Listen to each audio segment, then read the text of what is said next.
UGWUMBA epetike ndị Igbo UGWUMBA efugo ya bụ ozi a na-ezisa na 65% of container niile na-abata Nigeria ka na-agbada ana Igbo n'agbanyeghị na ndị Igbo wee Lagos n'ihe gbasara azụmahịa. I don't know if the news about Chohifian because now Adachi Acho. All the a fact already that now ndị Igbo ji business in Nigeria. Mana ebe mụ na-ekwu na ana m eche bụ na ihe dịka 80% of container niile bụ na Lagos. Amaghị m na ndị Igbo ndị na-atụ ahịa ka juru na anyị. Hey, ebe ha ka ọ dị m. Because na as you know, concentration business bụ na Igbo ka ọ bụ. Ndị nke pull up bụ ka nweta branch na Igbo. So most of ahịa na-atụ ụfọdụ na-abịa Lagos, obere na-abịa Lagos, ndị kọta na Igbo. And nwere ndị ọzọ ga-emenwu ya on Igbo. So I didn't happy like in Nemago Keta because I'm that more believe in all 70% na bada na Igbo. Ihe ndị na-eme na anụbọnụ bụ that na emego de tada na anụbọnụ anakọba anyị ahụ ahịa ahụ efuru this number efuru ya increase and ndị ka nọkwa here because na enweghị ikwu na mbido isi na ọnatarachi anyị gbara boy anyị mụrụ ya mụ anyị natara chi wee tọọ ntọ na ya wee gbaa boy dị na ya ọ boy ya ha kpatara that na ndị Igbo na concentrate ebe ọ bụla ha jere ndị Igbo jee Kano jee Kaduna olu onye izi bịara na ana marka ọdụ ọkpọta nwa boy ọsọ bịa sọrụ ndị a eje n'ebe a ime nke ọba ọ nya bụ ọmụ. That is our university. But I know boy what serve work for 5-6 years. And I just have 5-6 years masters because after 4 years masters stretch. He said lawyer or master. So that time in the Igbo containing na ipu na by 65%, kali 65. No kwa you go ka safe na.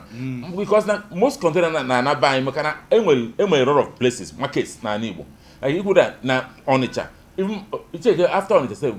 krikri on the China na James I have more lift man do to and I na pass everywhere about the same thing. So a good development cover and only Morocco that na if also go cinema I can on is if eja gwanu ya bụ ihe o ji atọ mụtọ bụ mgbe ụfọdụ ana m eche ụmụ ahịa a na-arụ ahịa ebe a na asị m ka ezi ha na-ere ebe ahụ mgbe ụfọdụ sef ana m eche na imirikiti ihe a na-ere dịka na Ọnịcha na Aba bụ n'ofe mmiri ka a na-eji ebute ma ọ bụ na Lagos ikekwe na ihe ndị smuggling maka ihe dịka okpuru ka afụnụbe ebe a na-atụ ya na Lagos ama m ka na-atụ ya na Lagos mana ama m na a na-ebubata so mgbe ụfọdụ mana ozi abịara mee obi wee tọọ m ụtọ kịta na n'agbanyeghị na ụkwụ anyị na ofu ụkwụ anyị dị n'ezi mana nke dị n'ụlọ kakara aka n'ụdị na ọ bụrụ na 65% of container niile na-aga ana Igbo ozi anyị kwesịrị isi ngwa ka anyị ga-eji mee 70 ma ọ bụ 80 ka ọ ga-abụ dịka m maara na ndị Nnewi na aka na-atụ machine pass ebe ahụ ọ bụ eziokwu na ọtụtụ n'ime ha nwezikwara branch na Lagos mana nke a dị na ana Igbo na-agbawaghị aka n'ụdị na iru ebe ahụ na aka na-atụbata ngwa ahịa gwuo o wee bụrụ na n'agbanyeghị ihe ọ bụla ọ sọkwara ha mee na Igbo ka bụ Igbo ya bụ na ọ bụrụ na anyị na-ewe n'akụ ma ọ bụ na ị na-atụ egwu iwe n'akụ ụlọ mata na biko mgbe na-adịghị anya bụrụ na ọ na ha abakwa ndị mmadụ ntị ndị mmadụ na ha arụ plaza ebe ọbụla afọ ine anya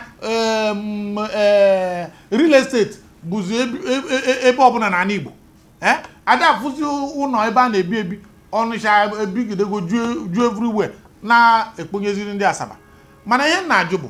ya bụ ihe a na-abanye ka ezi ka o ji dị ka a ga-asị na mmepe be anyị jedebere sụsọ n'ịrụ ụlọ ọ bụrụ na ndị ahịa ka juru n'ala Igbo ọ bụrụ na ihe dị etu a ka na-eme n'ala Igbo ka ezi ka o ji bụrụ na erute na Lagos ọ dịzị ka gasị na ihe niile anyị nwere bụ na Lagos ka ọ dị anyị afụ ya n'ala Igbo na ụdị mmepe na-abụghị sụsọ onye kpata ego gara ụlọ ọ kwụrụ maka na gọọmenti Lagos bụ former capital of the nation so enwere a lot of things there on the ground already adọrọ na ana Igbo ana ndị Igbo ị na-ekwu nwekwa na anyụrụ anyị kpakụ from 1967 to 1970 ọ gafechaghị because na aka na anyị kpakwulo kịta maka ije kịta na ihe na ntọrọ nne dị na Nigeria ma custom ma police ma gwugwo ero ma even fire brigade bụ ndị ọzọ ha ewu ka ndị gba egbote n'isi lekwuru ahịa nwa na-anakịta egwe ịtụ ahịa achọ ka nwe port dị na Igbo nwa nke na service anyị Igbo mana it doesn't support from Egano so ihe na-eme bụ achọrọ ka agba anyị ohu ka ọ dị forever mana o ji onye na Naịjirịa onwe ife ọbụla ha na-eme emere enu emere ana ha hapụ isi aka agba ụrịọm because ihe ọbụla kịta mere unu asị gị na hey onye ndị militant ji obe nkọza asị na aka ndị Igbo dị ya so si gbara ngara ebu na-ekwu na plan ku ekwe ihe onye Igbo n'ime nsị ndị ha rụkọrọ nlọ maka na onwe ihe mere ha gara ịkpọ ndị Igbo kenye ha afọ ọjọọ abụrụ na akpọrọ ndị Igbo ọ kara ịda ụda karịa exactly ọ kaghị nyewuru kịta ma onwe ka ọbụna dị mmanụ agara onwere onye of them gụrụ akwụ na Igbo abaghị afọ Igbo ga-asị na afọ ya bụ Chukwuemeka Abdullahi Mustafa Ezefo Chukwuemeka so the thing about that all hatred mana sometimes onwe ihe m chọrọ ka ndị mmadụ mara ịkpọta nwa housemaid kịta ị na-emekpa nwa ahụ na-eme ya ọ ya amụ anya ọ ya asa efere ọ ya alahụ na kichin iche na igbuo nwa ọzọ ka ị na-azụ ya maka na mgbe o mesịalụ mgbe ọ ya etolite onwe mgbe ọ ya elu ife dat ihe na-abara ya uru nwa gị na anyị a na-asụrụ akwa amụrụ ife ememgbe dị onwe ihe na ndụ so na ihe a ha na-eme anyị mere anyị gbasie ike mere anyị onwezi ife na-atụ ndị Igbo ụjọ kịta nke a na-ekwu na Amerịka bịa na-atụ bọmbụ ọ bụ na ọgba ha agba onye Igbo jee were fichasị ya chọda elesi ya because ọ dị anyị egwu we've seen a lot we've gone through that dilemma so ndị be anyị mgbe ihe mpụta na azụmahịa ka ji eto dị na be anyị kịta bụ because na ọ bụsa ndị ọbịa mebisa pọtụ na Igbo ọ bacha anyị mie ka eloketi anyị ana Igbo kpata eji akpụkọ 65% mana ọ bụ na asịsị chisa ndị kọstụ nọ n'ụzọ ọ gbagoto 80%.